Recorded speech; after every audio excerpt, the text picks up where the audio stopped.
Eu quero relembrar aqui, dentre tantos prêmios, né, premiações, conquistas, indicações, enfim, tudo que a senhora já recebeu ao longo da vida, a doutora Angelita foi a primeira mulher titular em cirurgia da USP e desenvolveu um método para tratar o câncer do reto que combina quimioterapia e radioterapia sem que o paciente precise operar.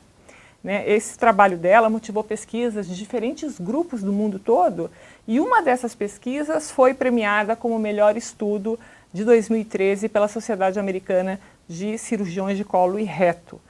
A senhora acompanhou por mais de 2 décadas cerca de 600 pacientes, mais ou menos, e concluiu que rádio e quimioterapia combinadas eliminam 50% dos tumores, sem necessidade de cirurgia.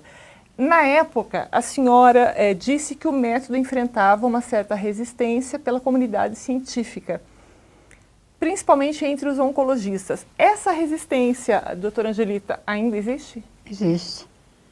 Existe muito ainda.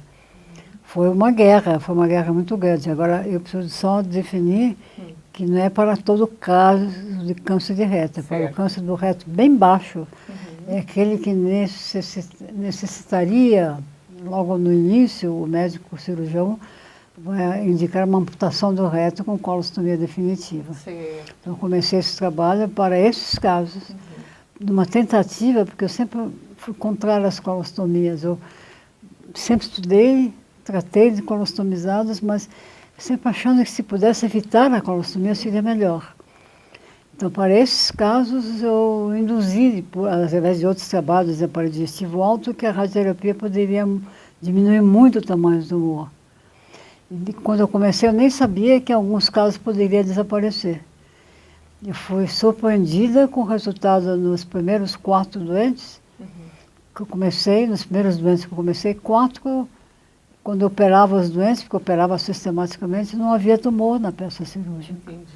Aí eu inferi que era um absurdo operar todos os doentes após radioquimio, porque muitos tumores desapareciam. Então, quando clinicamente, após a radioquimioterapia, o tumor desaparece, quando desaparece mesmo, ao exame clínico, a gente pode esperar, examinando o doente periodicamente, e cerca de 50%, como você bem mencionou, com os protocolos novos de rádio e quimioterapia, porque nós modificamos muito esses protocolos, nós estamos usando a maior quantidade de quimioterapia, melhores drogas, e com esses novos protocolos, 50% dos tumores do reto bem baixo podem desaparecer com radioquimioterapia. E aí nós podemos usar a conduta que eu preconizei, que chama Watch and Wait. Observa e espera. Vai examinando o doente periodicamente, cada 3 meses. Se o tumor voltar a qualquer momento, a gente opera e fará a operação que estaria programada. Mas, como eu mencionei, muitos desses doentes dispensam a operação. E na minha série, já tenho mais de 700 doentes, nós temos mais de 250, nós devemos estar com os 300 doentes não operados. E a gente já tem uma média de segmento, de acompanhamento, a média já tem mais de 10 anos, porque eu comecei isso há mais de 20 anos. Claro, mas tem resistência, porque os oncologistas terminam o tratamento, eles não examinam, muitos nem examinam o doente, já mandam operar. Quer dizer, já quando indica a radioquimioterapia, já marca a operação.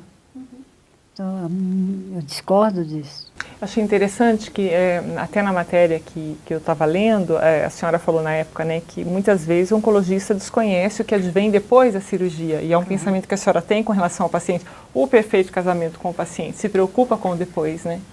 Porque não é uma operação fácil, o tumor do reto baixo demanda uma operação difícil.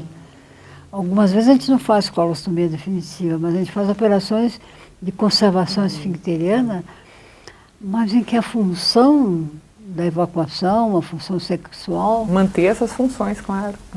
Às vezes, depois de uma radioquimioterapia, pode ser prejudicada. Então, se o tumor desaparecer e a gente puder observar o doente, é muito melhor para o doente. Certo, olha a responsabilidade, né? Nosso tempo está acabando, eu queria encerrar e, lamentavelmente, eu digo, né, esse é um dos raríssimos programas que eu sinto ter que finalizar, viu? Porque, olha, é muita riqueza de vida para a gente falar em tão pouco tempo. Anote o nome aí, pesquise no Google, né? É tão cômodo a gente procurar as coisas no Google. Anote esse nome, Angelita Abra Gama. Procure saber mais sobre ela. Você que é mulher, principalmente, numa época que a gente dá tanto valor para tantas coisas, né? A medicina brasileira é rica, pouca gente sabe, né? Os maiores especialistas em diversas áreas do país. Vamos procurar saber um pouco menos de futebol, mais de medicina. Vamos estimular nossos filhos a serem menos jogadores de futebol e, quem sabe, médicos, pesquisadores. É isso que o país precisa, e eu sou categórica quando digo isso toda semana. Professora, de tudo que a senhora já viveu na vida e que vai viver muito ainda, tudo aconteceu como a senhora gostaria que acontecesse? Tem alguma coisa ainda que a senhora acha que tem que fazer? Tudo aconteceu melhor do que eu esperava, porque eu não esperava que acontecesse coisas tão boas. Eu sou uma pessoa plenamente realizada, consciente que eu venci na minha vida profissional. A minha vida pessoal é fantástica, tenho um marido fabuloso. Sem a qualidade do meu marido, sem a participação do meu marido, Joaquim Gama Rodrigues, realmente eu não teria chegado nesse ponto. Outro ícone, porque né, mulher casada da precisa ter um marido especial. Mulher que tem prestígio precisa ter marido especial, precisa ter um marido autoconfiante. E eu, graças a Deus, acertei também nisso. Então, e tenho amigos fantásticos.